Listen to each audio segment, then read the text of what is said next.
name's Steve Lichak. I'm founding president and curator of the WYSO Foundation, and I am so very happy to be at Hazleton Art League's Coffee Talk today. It's a wonderful exhibition, and it's something that everyone should take advantage of seeing while it's here. Has anybody been familiar with WYSO? And there is a reason. And we're going to explore Frank from when he was a child until his death, and then beyond his death. So let's begin. Frank WYSO was born in 1915 and died in 1994. And he was a very interesting person. He was a loner.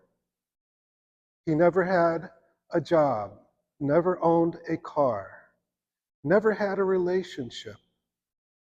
He lived with his mom and, in earlier years, brothers and sisters in the homestead in northeastern Pennsylvania, a town of Oliphant. He had a 7th grade education.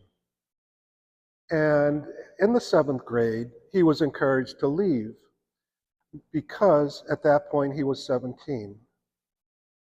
But even during his early formative years, when he was supposed to be doing traditional schooling, he always had this innate talent to draw.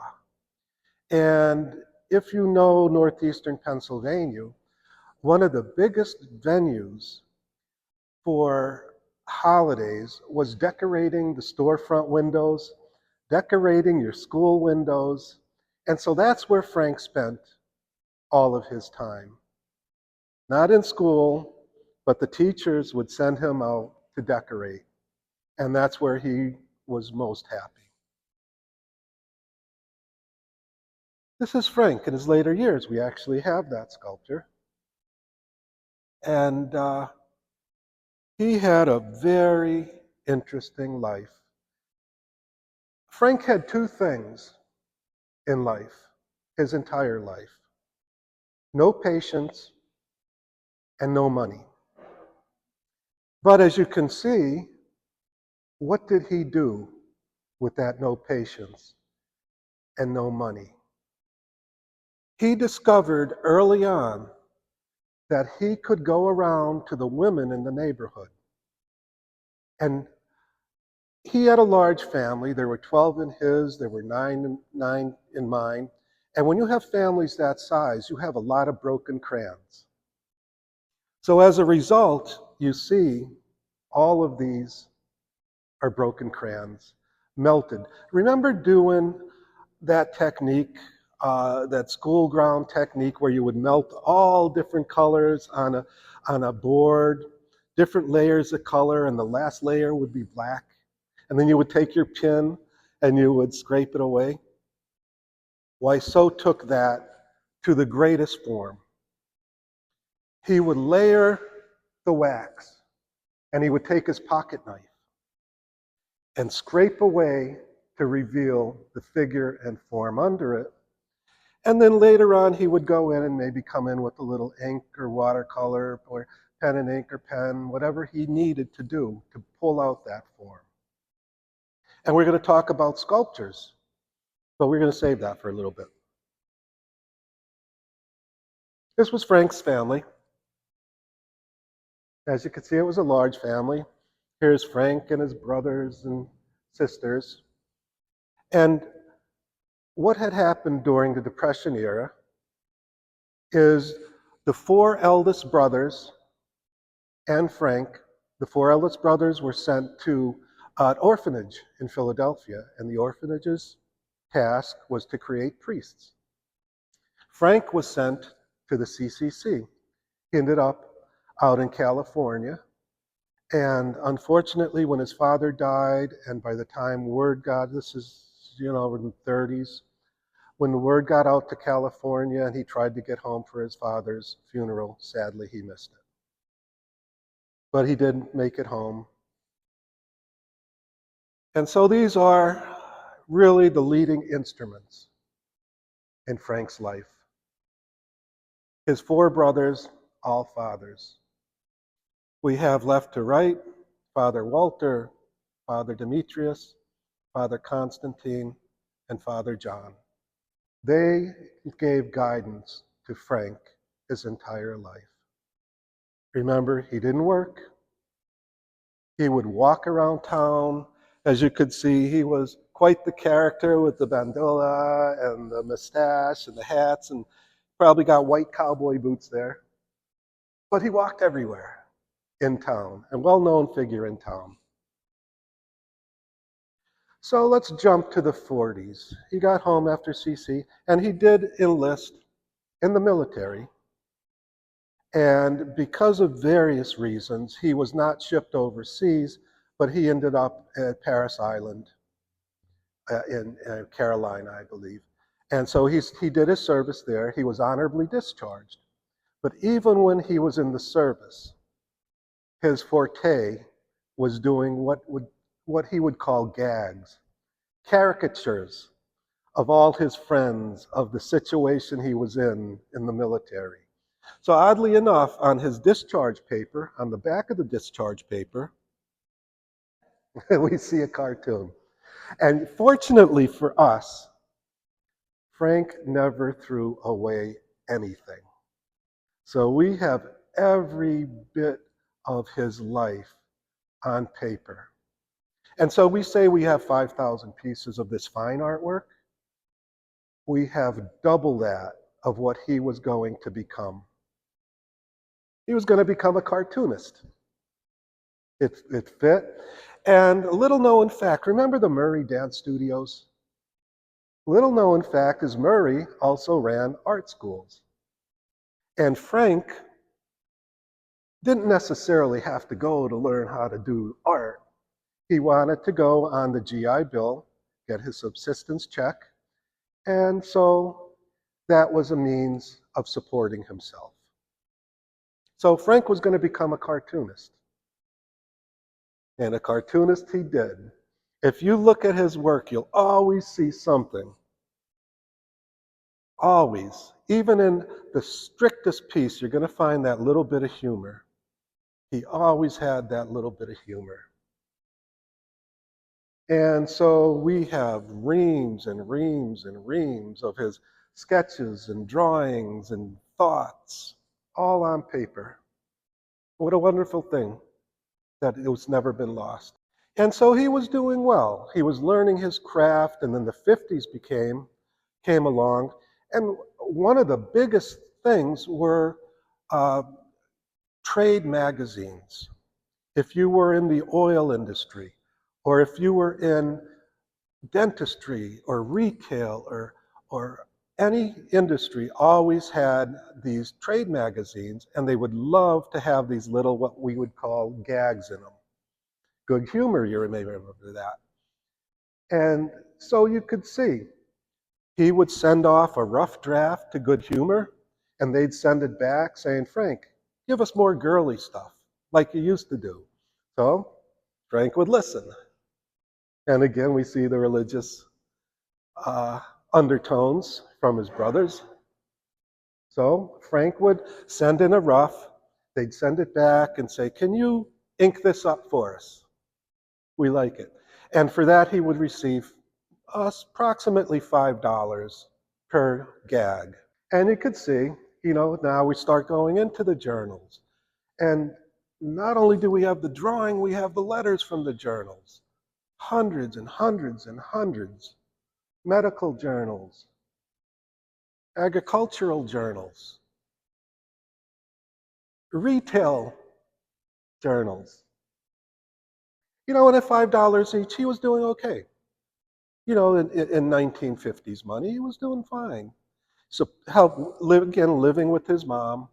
So he didn't have a lot of expenses, but I think he was actually even helping out at home, just being a presence at home, because the rest of the family was out doing their religious duties, and they had a brother that was a butcher, and the sisters had their hair shops. And so you could see a cartoon to shelve for $10.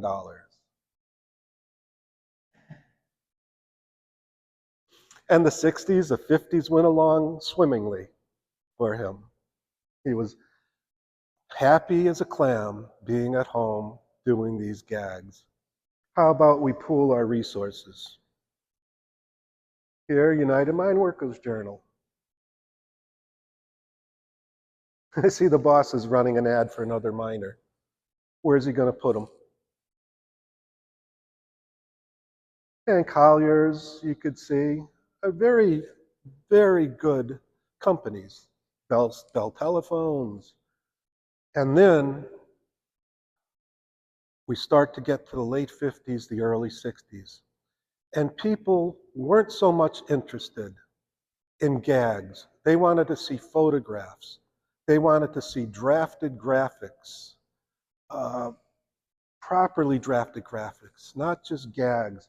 And so he would, at that point, he would start getting rejection letters. And here you could see his frustration. Sorry, can't use. Bell System decided, well, we're not doing this anymore. Saturday Evening Post, not using that kind of material anymore. And so Frank saw the writing on the wall. He didn't know what a computer was, but he knew it was out there and it was stealing his livelihood. And here it says, I want to place an instrument-to-instrument call. Didn't know it was called a computer, but he saw the writing on the wall. I don't know how many of you remember this, but I do. When you would go in to, say, a mall, they had these photo booths, but the photo booth wouldn't print out the little strip of images. They would give you an 8x10 dot matrix print of your photograph. And so he saw that. Now, remember the four brothers. Father Walter is a big proponent of pro and con lists. And so he got together with Frank and the brothers and he did a pro and con. Frank, what are we going to do? There's no expansion because the market's not there. Your full potential's not being met. The pro list, well, what are we going to do? We're going to put a sign out front of the homestead that you're a sculptor, a painter, a cartoonist. You're going to do lithographs. You're going to start painting, Frank. You're going to start painting. And so Frank said, all right, I'm going to be a painter. And again, always remember this, no patience, no money. So what he discovered is he could go around and find in the garbage, people's trash, paint cans with leftover house paints. And he would take burlap, stretch it on a rough hewn stretcher, white lead paint as the gesso. And then he would begin to paint using these found materials. And paint he did. And so these earlier pieces, you notice he's got the full name, Frank WYSO. And he thought, well, I got to sort of jazz it up a little bit. So at that point, he said, WYSO. And thus he coined the term WYSO. But you can see he's building his skills to a great degree. You will never find a piece in oil because, again, no patience. Oil takes time to dry. So he used latex or tempera because it would dry under his hand. And so this is where I have to divert the story a little bit. How did I get involved in this? This was, I'd say very early 90s. Remember, Frank died in 94. And my sisters knew of Frank through other artists that were their friends up in that area. Tony Garcia, a very well-known national photographer. And he introduced my sisters to WYSO. And my sisters at that point, I've only had one job my whole career, and that was at Lehigh University. as a media specialist. And this is the early days, the very early days of video. And my sister said, Stephen, and I'm also an artist. I do paintings, I do sculptures. And my sister said, Stephen, would you mind coming up? Yeah, I was in Bethlehem at the time, and again, this is up in Oliphant, northeastern Pennsylvania. Would you mind if we could get him to befriend you? Frank, again, was a loner. As transparent a person as you've ever met. If he liked you, you knew it. If he didn't like you, you knew it. And for some reason, being Czech, he was Ukrainian, and he had a relationship with my sisters that they'd go up and buy a painting for, $50 or something, and that made him happy. And so he allowed me into his life. And so I spent a couple long weekends up there creating this documentary. We were going to put it on local channel 44, PBS, and try to get him at least some kind of recognition. And so I made the documentary. So he died in 94. Let's spin forward to 2000 and 2003. I get a phone call from Father Walter. He says, Stephen, we're going through Frank's belongings because at that point the house was empty. It was filled to its architectural constraints with artwork, and that's what the documentary is about.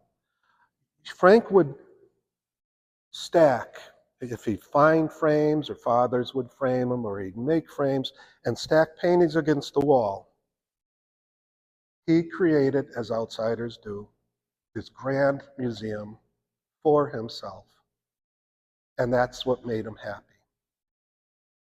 So here's a little segment of that video that shows Frank just how he created. With this stuff here, I work like a camera. I make a negative, then I develop it.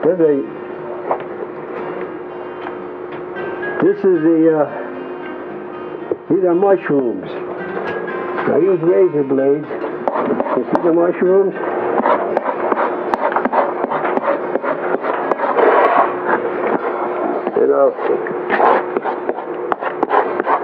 You see that shape? Now I get an old felt, what do you call them, ballpoint pen, an old pen that's worn out, it's already dead. So I dip it in ink and I'll pounce that, get to that. You don't need no, that's a powder, you can use this for a palette knife. You see these old worn out ballpoint, felt pen. See? And I'll bring that out.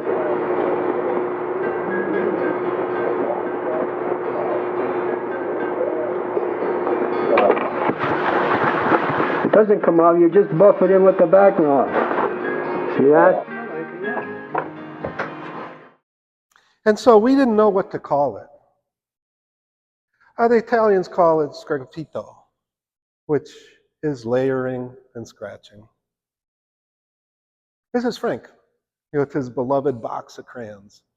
And what's interesting, he worked in the basement of his mom's house, in a hand-dug basement that when you stood up, you had to walk like this through it. And he painted it as a Mexican hacienda. All the walls all around were painted as a Mexican hacienda. And that's where he spent his time, his whole life, actually. And so he became WYSO, the painter. And you could see Father John, dear Mr. Wyskochensi, we bought a painting from you. And he took it to a grand scale. He developed the skill, the technique that is actually unique to this world to this day. He is an American master. And so the fathers were well behind him. They saw his talent and they understood, but remember, Frank didn't drive. So how's he going to get to the potter's house in, I believe this was Washington, D.C.? Well, fathers would pack up his artwork, find a show for him, bring all the artwork, bring Frank, and Frank would have these shows in Washington, in New York, Lynn Kotler Gallery, the hottest gallery of the 70s, in New York City. They got him shows, and he would go to the shows, and he would sell work at these shows for now good money, $100, $200, $300 for him, which was very good. And he liked it. You can't imagine. You think, well, did this man grow up, when he was doing art, did he go through a flower period or a minor period or a seascape period or a nude period? No. He woke up with a roulette wheel on his head every morning, and he spun that roulette wheel and he dropped the ball down and it would go. Today I do cowboys. And so he was exploring his craft and doing very well. And this is where he said, okay, I love painting. I'm going to try sculpting, right? But again, remember, no patience, no money. So he says, well, how can I make this work? He discovered that if he could mix toilet paper and latex paint, almost like a paper mache, but as you could see, entirely different. And so here it was back then. He showed us just how he does it.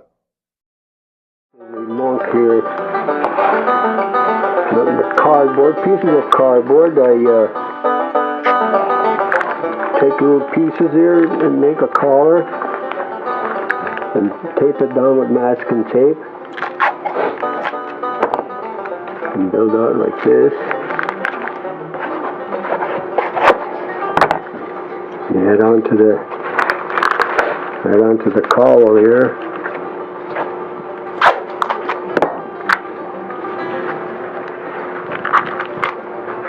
Build up the collar here.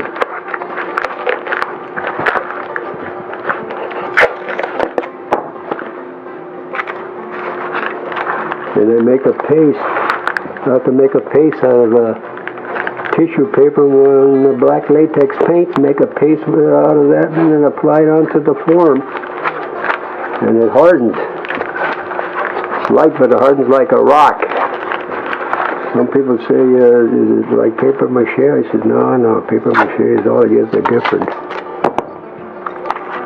And I give it and I dry brush it with aluminum paint, give it a metallic, pewter look. Gives it a nice patina. Sometimes I make a mixture of copper paint with silver and give it a bronze. Give it a bronze. That's an old monk. This body here, I built around this piece of wood. Later on, I'll sort of make the arms, and I'll have this monk kneeling now. He'll be kneeling down, praying. So if Frank did one thing, he did hundreds. And so he proceeded, still painting, but proceeded to fill up the basement, fill up the attic with sculptures. Again, not having a plan of selling them or showing them, he just needed to be. And so he's pretty much still going along swimmingly. Here, Governor Scranton actually bought a piece from him. And then the 70s happened. Frank is still going along and sculpting and painting and showing. Ralph Mayer Everybody knows Ralph Mayer, whether you do or don't, but he wrote the Bible, the Artist's Handbook. And Frank wrote to him asking about what he should do about archival qualities for what he's doing. If you look at all of these, you would be amazed to find that's the backside of a calendar, or anything he could find that had a little bit of weight to it to draw on. And as an archivist, some of his, let's call it interesting, he would take a window shade, cut the window shade up and draw on it. I mean, anything he could find, this man created art out of. And so Ralph Moyer wrote back, you know, Frank, if you're going to use house paint, at least get the very best you can, Sherwin-Williams or... And so Frank is becoming a true American master, using house paint. And you could see he's still going along, but there's more to this story. Frank was his own worst enemy, as a lot of artists tend to be. So he's still drawing and getting great. Harlan Lang, one of the biggest promoters of art in the 70s, found Frank.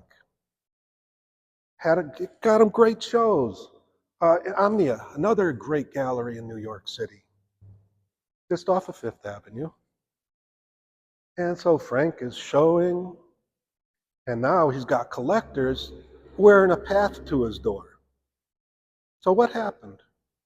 Why doesn't anybody hear of WYSO?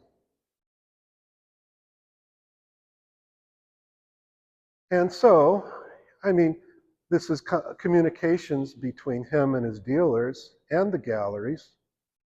But an interesting thing started to happen. Frank's personality took hold of him. And it started to come out in a big way as a very rough, gruff, didn't want to deal with the world personality. And so every bridge these fathers built, Frank burned down. Here was a show we had out in the West, and he labeled the gallery owner from a university bastard of the art world. He didn't like that. But Frank didn't care. Frank's Frank. And so he's still going along. And then his collectors, Bob Boyle, another great collector, again, wearing a path to his door, was buying work. And he says, I'm going to make you my biggest artist, biggest collector of your art, Frank. Frank burned that bridge. When I left your house this past weekend, I had decided that I would forget you as an artist. Burned a bridge. Every bridge the fathers built, he burned.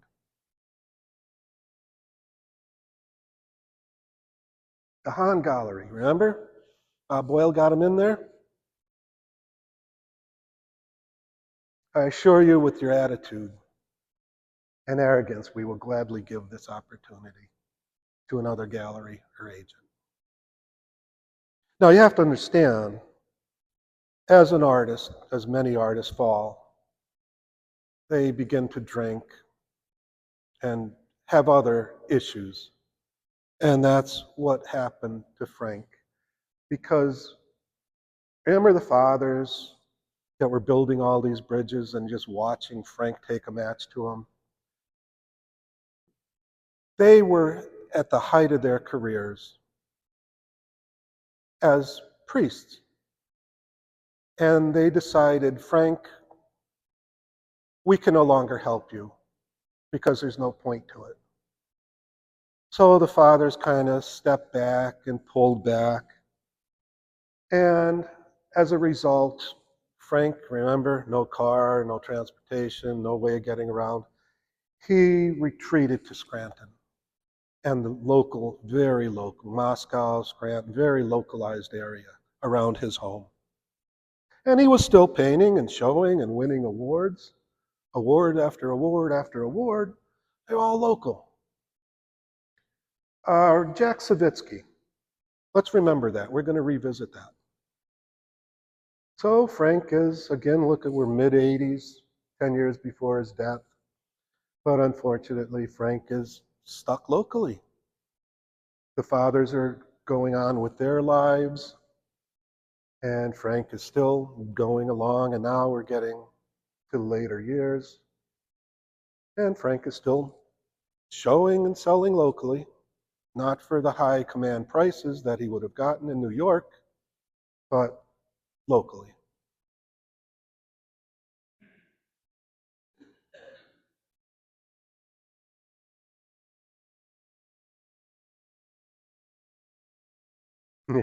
That's Frank. And this is one of the last photographs that my brother-in-law took of Frank shortly before his death, very shortly before his death. And so in September, Frank died of 94, leaving behind a house filled with artwork. There was nobody there. The fathers were off. So they basically shuttered the house with all the artwork in it, stacked floor to ceiling. And they had a brother-in-law who lived across the street that would come over, and it still had a coal stoker in it, so he'd put some coal in the furnace, walk around, make sure the roof wasn't leaking. And so it sat that way for 10 years. So remember Father Walter and his pro and con lists. Father Walter is going through this house and not understanding what to make out of it, what to do with it. And he found that videotape with my name on it. So it was actually, and he called Stephen Lichak, which happened to be my dad, who lived locally. I said that, called my dad, and I said, no, you want to talk to my son. And so he would call every year, and he would say, Stephen, we found this tape with your name on it, and we saw you tried to help Frank. Can you help us? And I said, no, Father, I'm sorry. I'm an artist. I'm not a promoter. Yeah, that's okay, Stephen. We'll pray for you. So that went on for several years. And Father Walter is just going through the list, trying to make sense out of what was in that homestead. And so in 2005, Father Walter called me and he said, did you think about what we asked? And I said, yes, Father, and I'm going to help you. It took 3 or 4 years.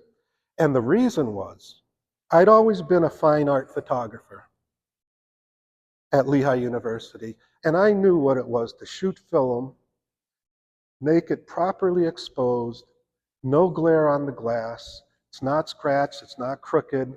But in 2005 was the beginning of the digital revolution for photography. And so I went up to the homestead and I set up a high-tech studio, polarized lights, polarized lenses, computer, hit the space bar, it takes the photo, you look at it, and you say, that's good. Gave it a number, and I built floor-to-rack ceilings in every room. And not knowing what to do with it.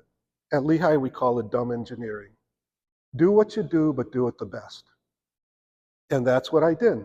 I started at the littlest piece, number 1, and I just went through, and every piece would either get put between Tyvek paper, because that's all I could afford, or put on a rack with a number on it, and I just started to go through, not knowing what I was going to do to it. But the understanding was I was going to do this work, which took probably about 1.5 years of me traveling from Bethlehem to Oliphant every weekend, spending time cataloging, building racks. And the understanding I was supposed to get a number of works, a percentage of the work in exchange for finding an institution, right? Look at this work.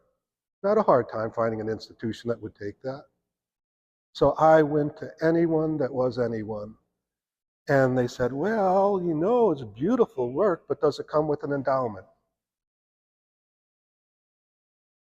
Couldn't give it away.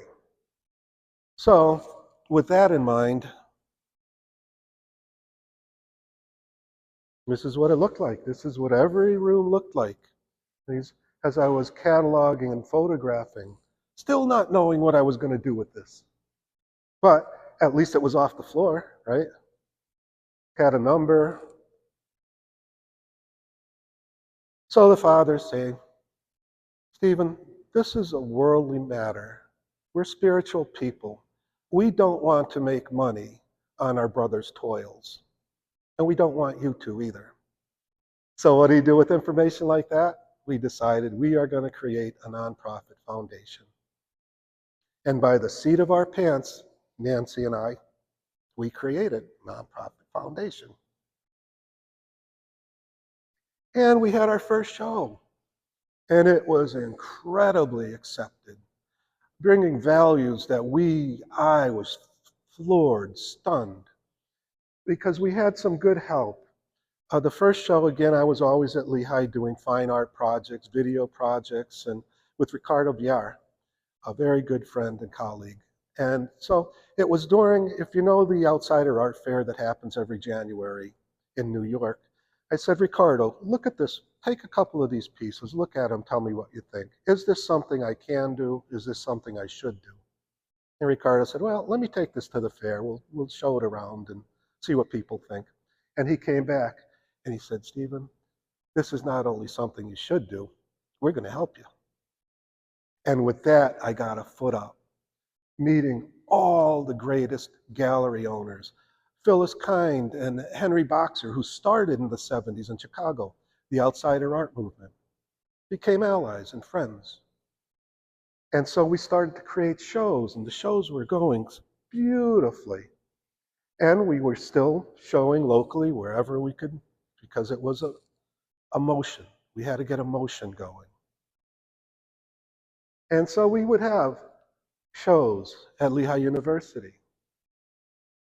And it caught the attention of somebody, Lee Kogan, who's director of regionalism at the Folk Art Museum in New York. She attended the show. And she said that for this to be successful, you have to have this local movement going. So we started to do that. We started to have shows everywhere that we could find. A simple show for a few days in Northumberland County, the coal regions. We took all the work back to the coal regions where people would appreciate it. And there's a little interesting thing that happened there. It was during those, remember the Q Creek and Sago mine disasters that happened? It was horrible for the coal industry. Al Skinner, the director of Coal People magazine, which again is the coal industry magazine, had a local boy up in Schuylkill County, Jim Stevens. And he called Jim and said, Jim, can you find something good to write about the coal industry? So Jim saw this show at Lehigh, and he wrote about it in Coal People magazine. They did a coal industry magazine doing a story about art because it was something good that took people's mind after all the disasters. And then an interesting thing happened. The local paper started to pick us up. The local writer for the Coal People coined the word the WYSO chain of events. And they wanted to make, and this is in Mount Carmel, they wanted to create a mural. They had money from Keep Pennsylvania Beautiful to create a mural. And it's still there in Mount Carmel on Oak Street. And so I went in, I presented the town with a bunch of proposed ideas. They voted on one. And they liked that one, working together. And so they hired students. They hired one of my students at Lehigh and two students from the local school, high school, sent them to the Philadelphia Mural School to train not only how to make a mural, but how to be a good steward in their community. So they paid them for the summer, and my students went to, retirement communities and child care centers and community centers, a lot like this. And so they created this mural.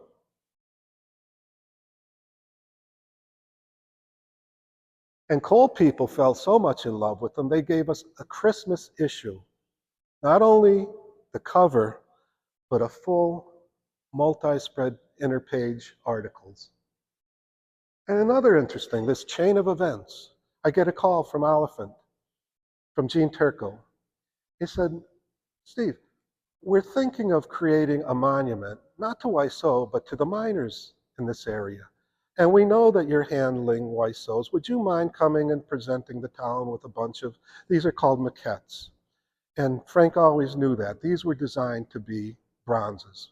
Some monumental, some bronzes, but bronze nonetheless. And so I went up and I presented the town with the maquettes, and they selected him.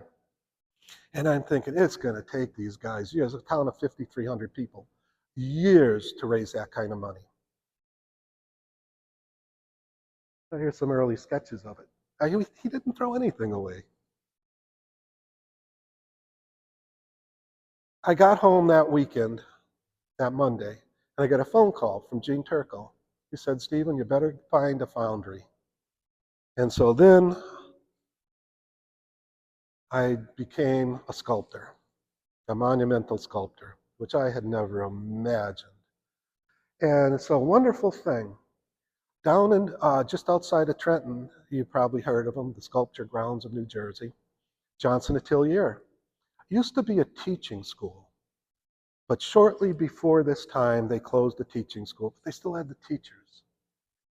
And so we rented a space in Johnson Atelier, and the teachers were still there, and they took me under their wing, and they taught me how to make a monumental sculpture. And a quick side story, I'm not going to go into details, everybody knows the lost wax process. But an interesting thing, it used to be you would have to loft up a sculpture using armatures and chicken wire. Now what they do is they take styrofoam blocks as big as refrigerators, and they have a 5-axis milling machine. And it just mills out this rough form in styrofoam. And then you take the styrofoam and you coat it with about an inch of sculpting clay. You melt it, brush it on until it's really thick, and that's where you work into it with your tools and give it the detail. A monumental sculpture is put together and taken apart 3 times in its life. The first time is when they take all these blocks, pieces of styrofoam, put them together, and they check it out, you make the form. Second time is after you sculpt it, it gets all cut up again. Because a bronze is never solid. It's only about 2 inches thick. And so you make a latex mold, you cut all the logical pieces from it, cut it apart, make a latex mold, pour the wax in, swirl the wax till it's about that thick, and then you put it back together to make sure it still looks like what you expected. So this is the wax, solid, basically a hollow wax form held together. And it gets cut apart again, and you put it in the foundry clay, and then you melt it out, and you have the hollow that you pour the bronze into. And voila, he sits on the Lackawanna River overlooking his hometown of Oliphant. Well, coal mining is a major part of this area's history, and today coal workers from one part of Lackawanna County were remembered forever. This new monument was unveiled today in Oliphant, Lackawanna County. Members of the Oliphant Coal Miners Association wanted to honor the spirit of those hard workers who shaped their communities. The bronze statue of a miner was created by a local artist. It sits along the levee in memory of all the miners of the Mid-Valley. We thought if we put this monument up now, the future generation, like my grandson here with me, will know all about the sacrifices and the hardships the miners before us, our grandparents and our parents, endured over the years working in the coal mines of northeastern Pennsylvania. The dedication ceremony included songs from that era and lots of folks who are proud of their heritage here in Lackawanna County. And so everybody that donated to the sculpture got their name. And you all know these local hometown books. Other things started to happen. Harrisburg Museum, State Museum in Harrisburg, decided they were going to take artists, a select number of artists in Pennsylvania, put their work on a bus and travel that bus around to the more lesser served regions. And so the children would observe these paintings and write back to the artists or the foundations of just what they found.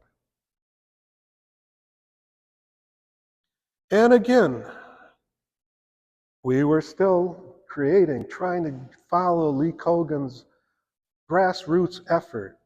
So we thought, let's put a mining sculpture show in the bottom of a coal mine.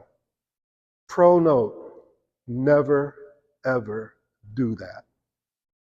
Because subsequently, during that time, the mine flooded. We couldn't get in for over a month until we finally got down there. But they were fine. They were up, off the floors. But yeah, we had a sculpture show in a coal mine. And it's stunning, except for the flooding part. Annie Oppenheimer of the Folk Art Museum discovered us. And she invited us to become one of their permanent artists listed in their registry at the Folk Art Museum. And remember, Jack Savitsky, Justin McCarthy, two local artists. Justin McCarthy was from Waverly, Jack Savitsky was from Tamaqua. And this guy, Sterling Strasser, I think if you know outsider art, you know Sterling, and his wife Dorothy. Again, every museum in the world they are in. So what happened? Sterling was in Stroudsburg. Justin McCarthy was showing in Stroudsburg. Jack Savitsky was showing in Stroudsburg. And Sterling saw them and said, I'm going to make you and you famous. The simple fact that Frank never showed in Stroudsburg got him out of that loop. So as a result, you see Jack Savitsky and Justin McCarthy in every major collection in the world. Tom Chalet was, again, a fine art photographer. I don't know if there was something in the water up there, but all around Frank, there's all these great photographers. Tony Garcia, one of them. Tom Chalet shot everybody who was anybody. Presidents and actors and singers and in every fine art collection. Tom was his neighbor. And he had a flood in his basement. So how's that into their story? His wife Santa's going through the archives and she finds a big box of negatives and audio cassette tapes. Says, who's Frank Wysochenski? And he said, he's an artist. As a kid, was my neighbor, and I found interest in him, so I took all these photographs and audio tapes, because that was even before video. And so Santa calls me, and she looks up on the internet and says, Tom, do you know there's a foundation built around WYSO, and he's here in Bethlehem where we live? So they call, and Tom and I got together, and Olympus has a very cool video competition where you just multimedia create. And so what we did is we created this video of the sax man, and one of the rarest things of actually Frank creating from beginning to end the sax man.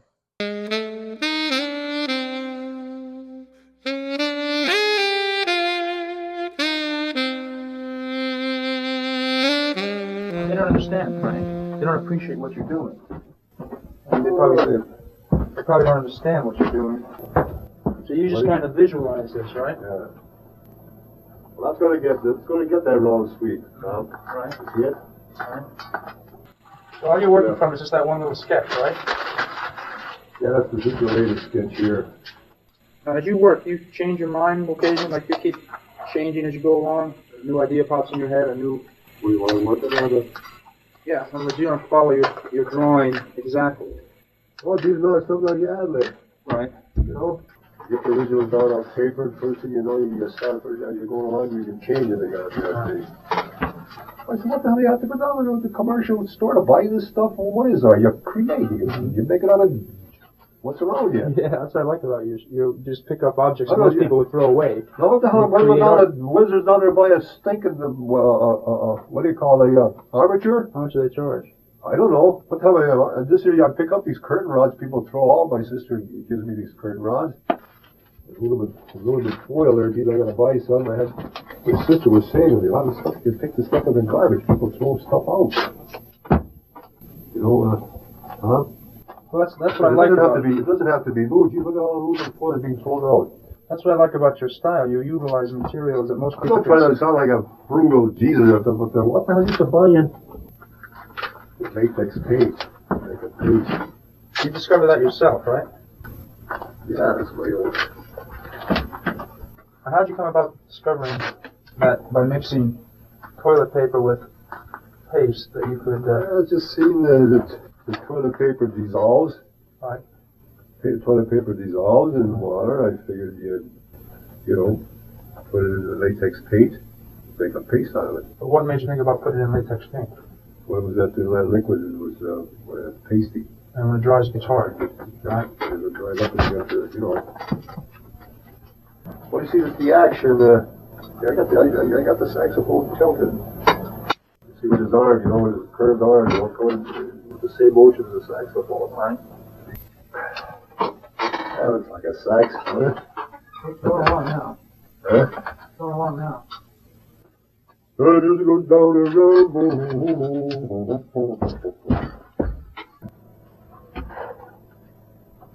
Right, you have to do with your hands. You just hold them up like this in the light. Alright? Now you can take them and kind of show me your hands on each other.